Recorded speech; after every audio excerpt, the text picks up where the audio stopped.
Ngayong gabi, mga kaigsunan, atong topic karon sa atong Bible study, atong iuluhan o the Lord cares for the poor. So again, base gyapon sa itong Proverbs na siya. This time, we will be tackling Proverbs 22, verses 22 and 23. So ang atong outline, of course, ang atong proverb. And then I have 3 points here nga to discuss. Una, kaning depriving the poor of earthly treasure and depriving the poor of heavenly treasure. And then Lord's vengeance will happen for sure. And then last is our reflection. So tulo lang itong ron. I think dali rin tamahuman. Sayon raman po ng Proverbs karon.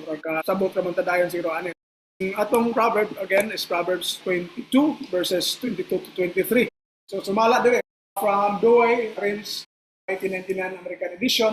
It says, "Do no violence to the poor because he is poor, and do not oppress the needy in the gate, because the Lord will judge his cause and will afflict them that have afflicted his soul." So, muna siya ang gikan sa Douay Rins. So, dire, gibutang do no violence. So, siguro, kabaw naman kita na sa mga tangad makansaya itong violence. Pero dili tanang version ng violence lang ko. No? So, but anyway, for me, I think mag-agree mo po siguro ta, something that is harmful to the poor. Kanya, dili ko na to siya buhatag mo na tungod kay pobre siya, kanya di po na to i-oppress, no, di na to siya daog-daogon ang mga naghinahanglan kuno diha sa gate. Kanya, nanong di na to buhato na, nara sa verse 23. Muna atong i-connect ang verse 22 ug 23 kay ang verse 23 is just the reason nganong atong i-avoid harming the poor and or oppressing the needy in the gate. And the Lord will judge his cause and will afflict, in other words, the Lord will afflict sa nag-afflict kuno atong tao. So, sobrang careful taani. Kaya ang Ginoo di ay mapahimutang og silot. Iyasang sakiton ang tao nga nagpasakit sa laing kalag. To say pa na ito mga versions. Sa American Standard Version, there rob not the poor. So, medyo specific siya. Kanina violence, so it can be any kind of violence. Di ba? Pwede mo namin mo ulatahon. Kini ayaw kuno og kawati. So, I don't know which one is really appropriate, but in a sense, ang robbing also is a kind of violence yapon against tao. Kaya ito man ang na-mention before, the difference between robbing and stealing of mga thieves or robbers. So, normally, ang kaning robbing, nag-involve ng force. So, muna nga, wala tayo ma-mention ng mga qualified robbers, ay qualified thief. So, ang mga thieves, pwede silang manguha sa butang without inflicting injury. But kining rob, sa ato kasi panulis, kana medyo magamit yun silang force. But anyway, magyapon, do not rob the poor because he's poor, neither oppress the afflicted in the gate. So magyapon, dili ko na ito i-oppress katong mga dinaw-daw o dunay mga pang-antos diya sa gate. Ang reason again, as in verse 23, for Jehovah will plead their cause. So, maragang kita dire ang Ginoo na mo laban di sila. And the spoil of life, those that despoil them. So, muna, kanang word despoil, kung sabay pasabot, anak. Diba? Kuhaan ta, kung kita labot sa mga poor. Kuhaan ng atong whatever we have. There is a New Revised Standard Version, Catholic edition. Do not rob the poor because they are poor, or crush the afflicted at the gate. So, there instead of oppress, crush, and gamit na afflicted yapon at the gate. Reason is for the Lord pleads their cause and despoils of life those who despoil them. So, pare-pareho ra ganina iyang i-despoil ko no kadtong mga nag-despoil nila. Sa New American Standard Bible, do not rob the poor because he is poor, nor crush the needy at the gate. So, instead of afflicted, needy na ang gamit rin. For the Lord will plead their case and take the life of those who rob them. So, medyo bugat. Okay, if you've noticed, dire, take the life of those who rob them. Kato kanina, marag, dili man kayo bugat na kayo. Kasi ba, i-despoil niya.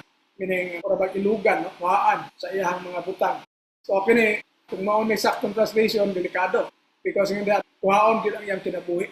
So, in other words, mas labaw pa sa gibuhat ninyo sa poor. Okay, if you rob the poor, kasi buhi pa na siya, but ngayon dire, i-take imong life. So, careful ta.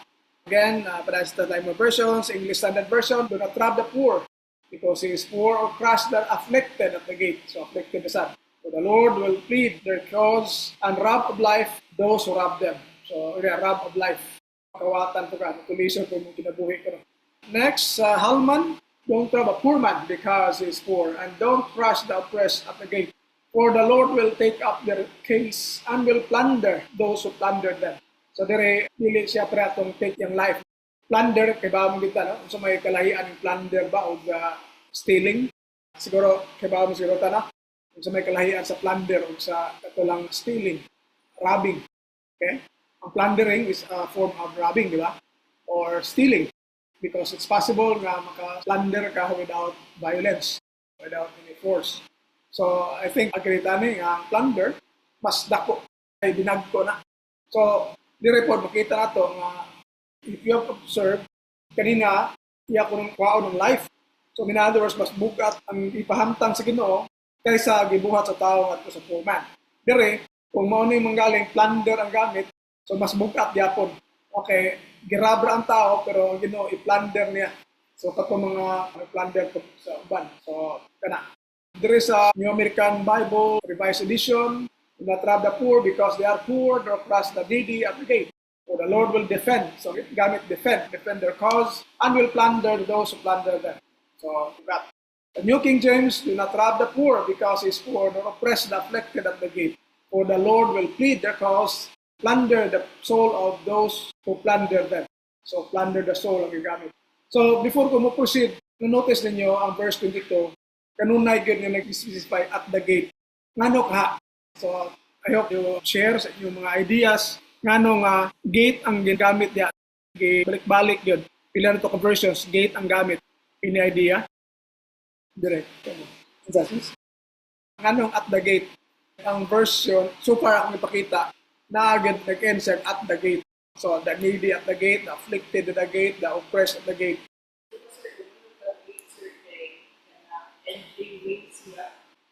Yes. Very mo pwede mo ma-oppress because some people, especially the poor, kahit na ganahan din sila sa mga wala nang important, salig nila sa Ginoo. Nga, tungkol na sir kay mato nila bisa punta sir, even though this is not capable financially, para malangit ito sila sir. So, you notice also sir, ang kanang people who did sa mga ihang equal, did sa mga ihang mga ilaw-daw, yung mga i-oppress ng mga legislature, poor niya. Kung sa may way niya, salvation, so give every way sa eternal life. Okay. So, entry ang ipasabot ni entry to salvation, for example. So, napailain, thank you, sister. Napailain nga insights nga nung gate kanunay ang gigamit so far sa tanan nga verses akong napakita. Anyone sa Zoom na ilagkan. So, yun din rin base related atong mga lepers nga naara nagatang. Okay? Thank you. Ang katong kasi sirika karon na spiritual. Actually, kining mga labi na kung nasa gate, murag dili ni siya yung nga ordinary poor. Kung physical nga kana, dili siya ordinary poor. Normally mga beggars. Bantay mo mga beggars. Kung asa tong example even sa Santo Niño, kadaghan ka mga gaya. So muna nga ana sila makatang kanang mga beggars. So posible nga kini nga klaseng mga poor diri kanang mga type nga maghulat dito sa gate. Later on natin example nga naa gyud naghulat sa gate. So kung physical siya, common ka na nga ang gate ana magbubuagi mga tao. So i-maximize ilang panglimos. Kaya kung open space na daghang kalutsan mga tao dili sa kakuha. So if this is the case, kung gate, I don't know if mag-agree mo sa Zoom, no? Nga, this is referring to kanang maghulat sa gate kay mangayo og limos. So kung nga na nga case, dili gyud siya basta-basta nga klase nga poor. Kay dili man tanang poor na diha sa gate. Diba? Dili tanan. So katug yung mga grabe gid siya na diha sa gate kay na limos. Siguro grabe kayo mga needs sila. So ingon diha nga ayaw og i-oppress na sila.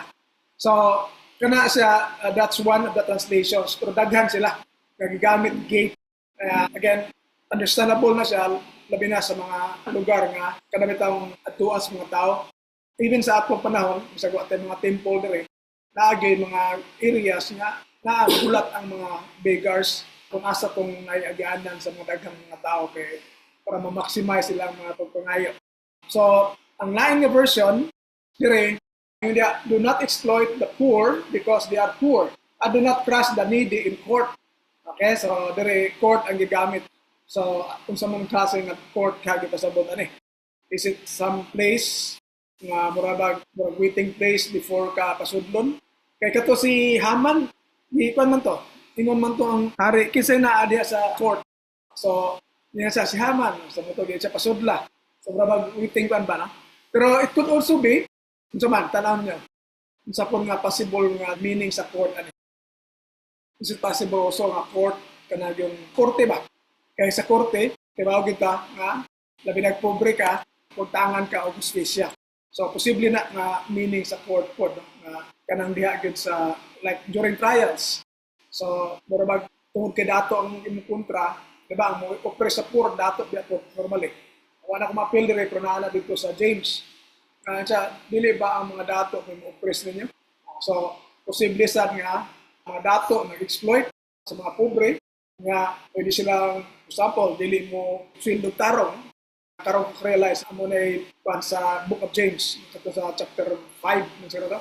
So posible nga na no nga kung ikiha man galing sa pobre for example because wala mahatag sa saktong sweldo, posible nga ilang gamiton ilang kwarta para murag ba samot kung kadaog-daog ang pobre.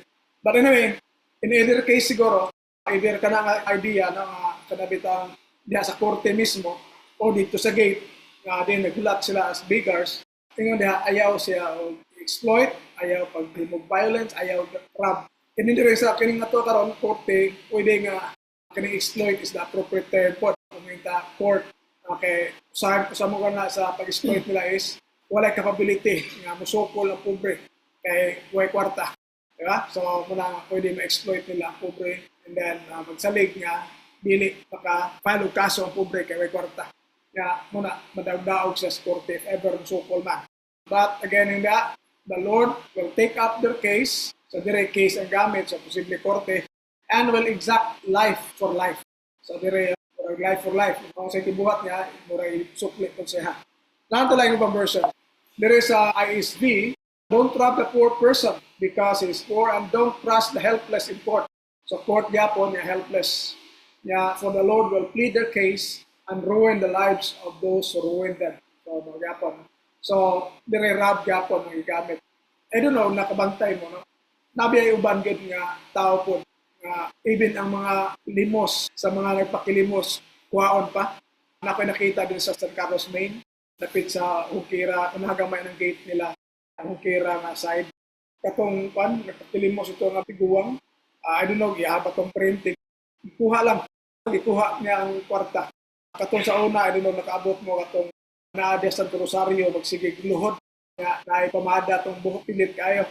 Kato, nakapoy siya, magbinuang kato niya. So, murag nga na po nga case nga labi nagbigar na nga mga diferensya sa lawas sama sa buta and then pwede gyud kung kawatan nila so kana sure gyud ta Ginoo manimaw sa lain nga verse in LT, don't rob the poor just because you can or exploit the needy in court, for the Lord is the defender, he will ruin everyone who ruins them. So muna atong proverb karon and I hope nakita nato no nga I think sayon raman siguro ang meaning nato kuha dre nga di nato hilabtan sila no, di nato sila murag exploit talabang itong sakyan or whatever ato silang i-take advantage kay ang Ginoo di ay nag-care na sila.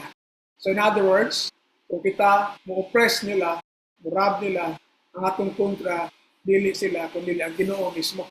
And definitely di gid ta ka daog kung Ginoo mo atong kontrahon. So muna nga likaya nato na siya. So I hope wata ka himuan na sa mga tao. I hope as Christians watay mga pobre nga atong gidaog-daogan, gikawatan, whatever tungod sa ilahang sitwasyon. Kaya Ginoo definitely is really against us. Okay, napa mo ilang insights basta na mo ganahan ka share before ko mo proceed sa atong main points. Doon na mo comment, doon na mo share. Wala. Okay, so ato tanawon ni siya no unsa pay mga butang mga kanato kung atong i-deprive ang poor sa ilang mga earthly treasures. So I would say earthly treasures for example, kinitaan sa buta nga nagpakilimos. Treasure na nila kay ilago nang gihaguan, di ba? So kato ako nakita, for example no, nagikuha lang sa patanon nga pag kayo lagsi kayo. kuha tong limos, naghihatag atong buta nga napagkilimos ni San Carlos. Di ba? Kana, bigid maayon tan-aw. Again, wala ko kibawa to kung iyaha ba ka itong parente, nga gibutang lang siya dito ang buta, gigamit ang buta, niya siya mo gamit. So kana, if ever nga itong situation, gi-exploit yapon yung pobre, labi na nga may sakit, buta. Anyway, so tanaw to ba mga verses sa Bible, of course, kato ganina, klaro naman to na kuyaw ganino, kaya diya, take the life of those who rob them. So, kung ato i-deprive sila sa ilang mga ginagmay pa lang na treasure, delikado. Natay other verses pa sa Proverbs. So, for example, Proverbs 14:31, those who oppress the poor insult their maker. So, sana sa may tabo mo kung ato i-deprive ng mga poor. Kaya normally, kung i-oppress natin sila, we are depriving them of something, no? Ilang enjoyment, for example. Dili man gud ng treasure na to is literally material things. It can be our state of being. For example, yung happiness. Treasure mga po na nato. Diba? So, yun da, kung i-oppress ko na nato ang kining poor, ato ganing insulto ang iyang naghimo. In other words, insulto na itong Ginoo. So, in a sense, makontra gyapon na itong Ginoo. But those who are kind to the needy, honor Him. So, kato ko ng mga gatagon, ang muhatag sa mga nanginanglan, yung nagpasinugod kaniya. Sa 19 verse 17, He has pity on the poor, lends to the Lord. So kato ko nung maluoy, nagpahulam nga sa Ginoo. So rather than depriving, yung itabangan, itagaan niya, yung nagpahulam na siya nga sa Ginoo. So kana nga case, ang Ginoo dili kontra nato, then maayo na siya. Kunyari yung and He will pay back what He has given. So kung siya ato nahatag daw, ang Ginoo mubalos pa na. So I hope hindi na ito nakalimtan. Of course, dili po na nato makan kung mga tao itabangan nimo, ikaw na nag-exploit, lahi na po ng mga case. So, dili tanan nga situation na one way lang. Naman mo yung mga tao sa nga, so saan mo magtabang, hanggang gapon, i-exploit pa nung ka, ikaw pa nung kabugatag maayo. Anyway, dire, kanang mga kinanglan, nga, for example, tabangan, nga nagpahulam ka sa Ginoo. So the next is, kini siya depriving the poor of heavenly treasure. Ako rin gi-add, because for me, if the Lord cares for the poor sa ilang mga earthly treasures, how much more for the heavenly treasure? Agree ba tani? Kasi nahin mo disagree. Eh, kung tanaw na to, wala ni siya sa itong verse, no, actual verse na to, because for more material things man to, earthly treasure man to. Pero if muna ako nakita po, if ang Ginoo is concerned about the earthly treasure, wherein si Christ mismo na ingon siya, not lay up treasures on earth. Yang gusto nga muli up the treasure in heaven. Diba? So all the more nga, di po nato sila i-deprive kining mga poor of the heavenly treasure. Agree ta ani, disagree? Sa ako nangingon, wala siya diha sa verse itself. Pero the way I say it, it's more important po kina siyang dili paghikaw nila sa mga heavenly treasure. Agree ka na siguro ta? So, ako nag-emphasize because na mga tao, for example, magwali, dipili nila ang mga taong walihan. Ilang pilion kato mga dato kay makatabang daw sa church. So, na mga Church of Christ is not exempted from that. So I would say. But of course, more so sa mga katong nag-practice of tithing kay gamay ra mag-tithe ng pobre. Ang dato mo siguroon kay dagko mo tong tithes. So, kana ako na-emphasize dire nga sa ato, regardless kung unsa iyang status kinabuhi, madato magmapobre, ato gyud silang tagaan og chance sa kaluwasan. Di nato sila hikawan, di nato sila i-deprive sa kanang butang nga mas importante noon. Kani akong in-emphasize nga mas maayo kung wa tay mahimo mahatag nila sa earthly treasure, enough na siguro nga makahatag kanila about heavenly treasure. Kay what is more important is the heavenly treasure. Agree na siguro ta, na kaning earthly treasure dili nato madala human sa kamatayon. But if we have this heavenly treasure, we will enjoy this for eternity. So, before ko mo-proceed, nag-mention man ko ato nga ay mga nga tao. Can you give us example? Basi na mo yung mga concrete example for our members to know if ever wala sa kibaw nga naagi mga tao nga they will choose kinsay walihan, kinsay kunahon i-priority sa ilang pagwali. Kaya tungkol lagi, makatabang ko sa church. Namo yung mga experience in life na i-share about this para this will become concrete. Sige, sis. Selected na nasa specifications kung sa ilahang Christian sa word.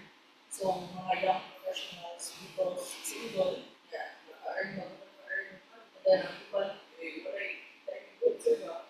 So, ano sila, of course, kung mayroon sila, mga first group, the first group is, kung ano mo salary getting Sa January. also, Okay.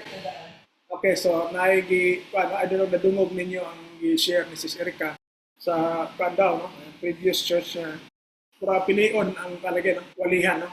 Kailang i-prioritize kini mga young professionals kay daw single so siyempre no wala kay kabahid sa kwarta and yung mga bagong trabaho makahatag sa ilang first fruit daw kay siyempre kung ninyo na kasi hindi kahatag dahil sa first fruit.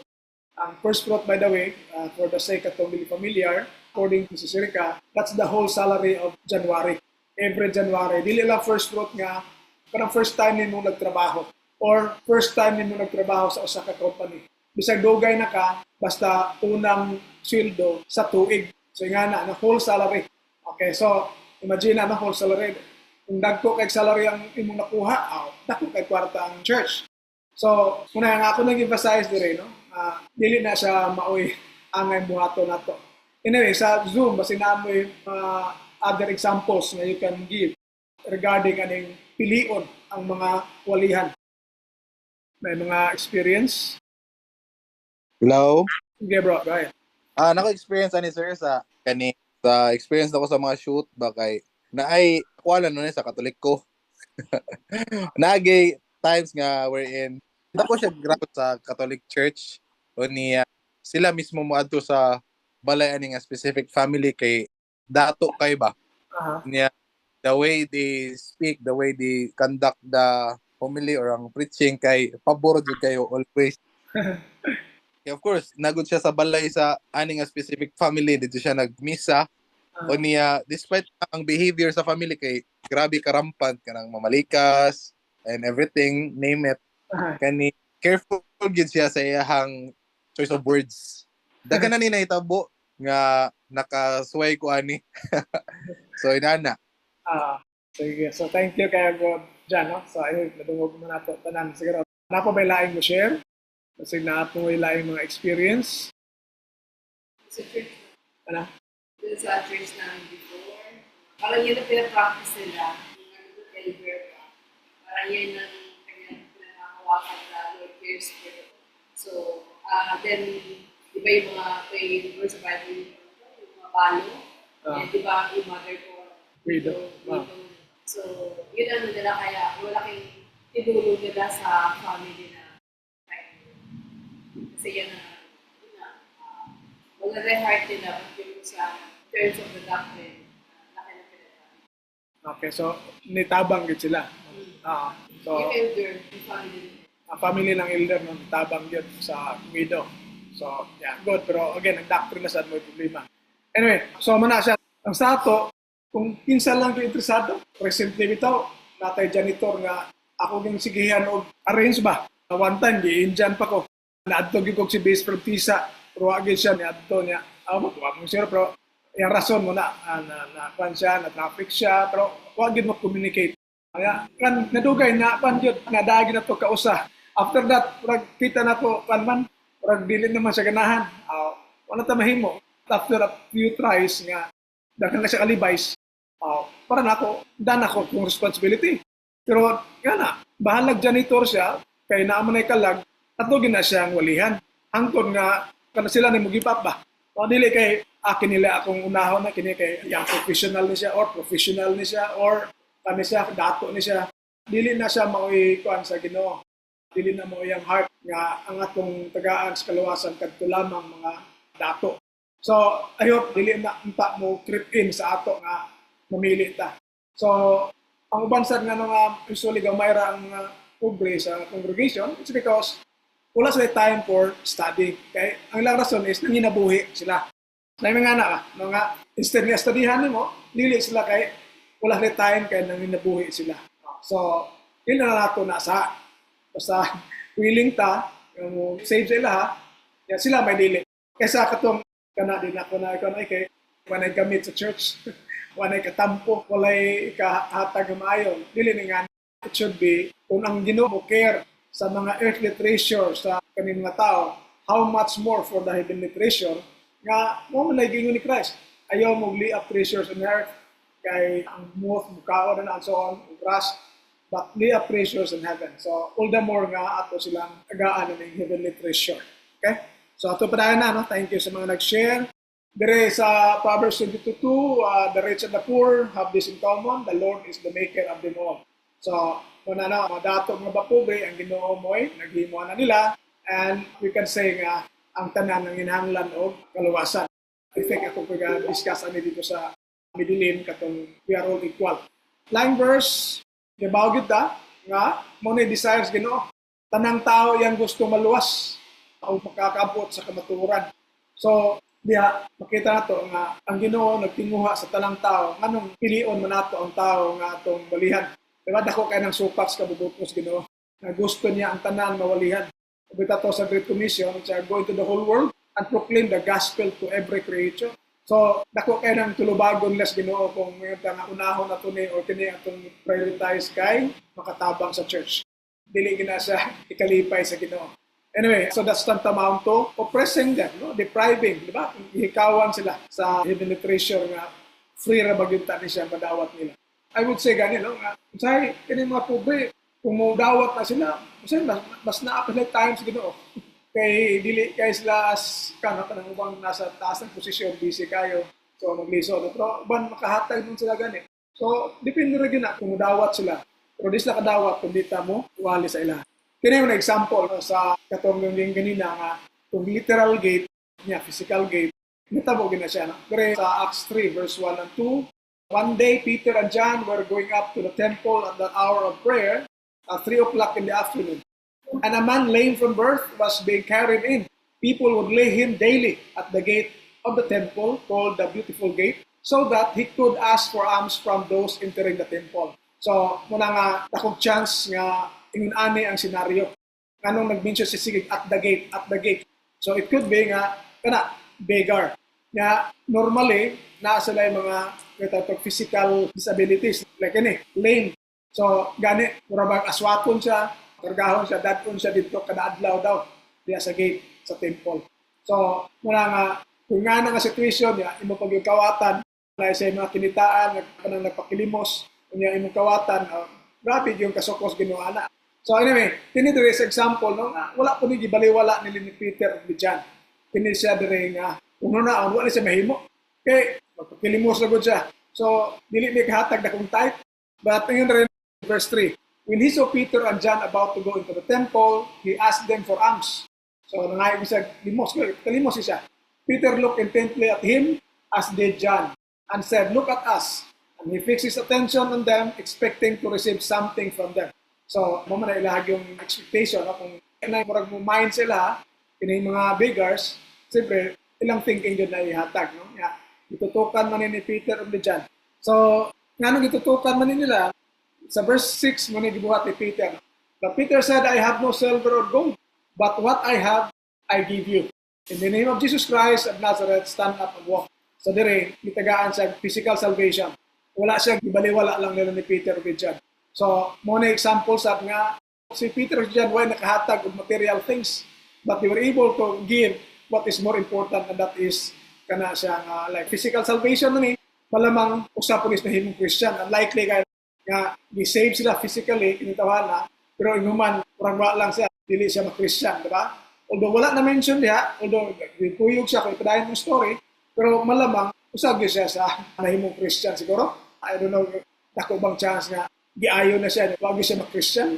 Okay, hindi rin klaro, in the name of Jesus Christ of Nazareth, stand up and walk. Then, and he took him by the right hand and raised him up. And immediately his feet and ankles were made strong. So, kana, physical healing. And then, bisakin siya naman siguro, makain ka, usam is lang matawana, nga naayo man ko. So, anyway, di na ako ipadayo ng story, you can read the story, nga ang mga tao na amazed kung nakita mo sa iya. So, again, this is an example nga, bisan tod pobre, itagaan siya o much better than the silver or gold. So muna, again, sometimes wala tayo capability to give them kani material things. Kung magalisod kita, pero if makahatag ta o kining spiritual thing, much better po. So, kining spiritual things, dili kinahanglan kwarta lagi. Di ba?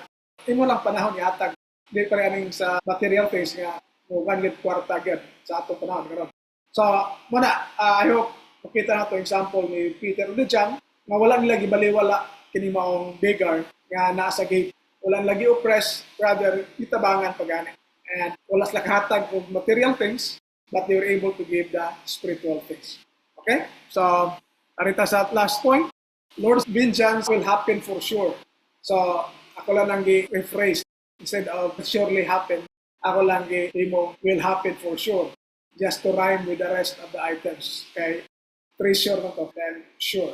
Anyway, based siguro sa itong plan, klaro naman kahit ito kanina, nga gani, sa translation, nagisgot, iyang kuhaon ng kinabuhi, take the life of those who rob them.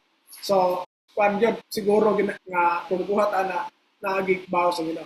So, muna nga, ang sayo, kung kita'y mabiktima, kaya namang yung mga cases nga na, kung lang yun, putong lang sa, wata lang na ang bawasan ka sa Ginoo because ang Ginoo mubawas din. Sa atong paghulat, sa atong pagpailog, ang Ginoo mubawas na siya sa positive way. Pero kung kita mo commit sa maong bati, yung bibuhat, sure ko na paminimaslan ta sa Ginoo. So, amo na itong likayan. There is a Proverbs 17:5, he who mocks the poor reproaches his maker. So, makita natin ito po nung murag magbugal-bugal o murag tamay sa pobre, yung iyang gina tamay sa ang iyang magbubuhat ang Diyos. He who is glad at calamity will not go unpunished. So, kato po nung malipay, nga doon may tabo sa katong pobre, iyang katawaan for example, may tabo ko niya, yung niya will not go unpunished. So, sure yun ang Ginoo nga o take revenge. Okay? Next, there is 28:27. Whoever gives to the poor will lack nothing. But one who turns a blind eye will get many a curse. So, matinong lutas Ginoo. So, wala, barabag baliwala na ito. Okay? So, again, I hope kita more on the victim ta. Dili kita mo imong biktima po sa uban. Kaya kana dako ko na kayo Ginoo, tulubago tas Ginoo. Although, ang atong hisgutan diri, murag ang poor mo ay laok, but it can happen also sa mga dunay kaya. May tabo mo po na, pero ang mo exploit nila katon ng inhanglan. So, kana, dila gyapon nato ang buhaton, kay bisag nagungsa ta katong inhanglan, ato gyapong buhatan og maayo ang mga tao. Kay dili po na siya unya pasayloon sa Ginoo. Dili na makalikay sa Ginoo kung i-take advantage ang tao. Kita mo naghimo og batik ngadto sa mga may kaya. Dapat atong alagaan po na sila because mo na makatabang nato rather than ato pong take advantage, exploit to the extent nga mag-suffer na noon. Kaya dili man po na maayo. So, sige.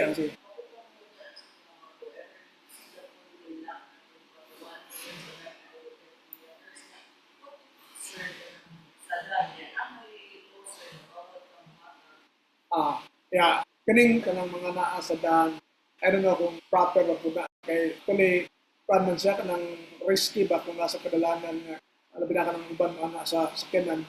Nagay mga ngana. Kana siya, I don't know how to, naiuban dihagon nga mura po, imo na siyang tolerate ni mo, mura wala na sila laing buhaton po, kay naalagay buhatag po. So muna nga, you have to balance po nga dili na po. Subahan, di pa extreme na itong buhaton.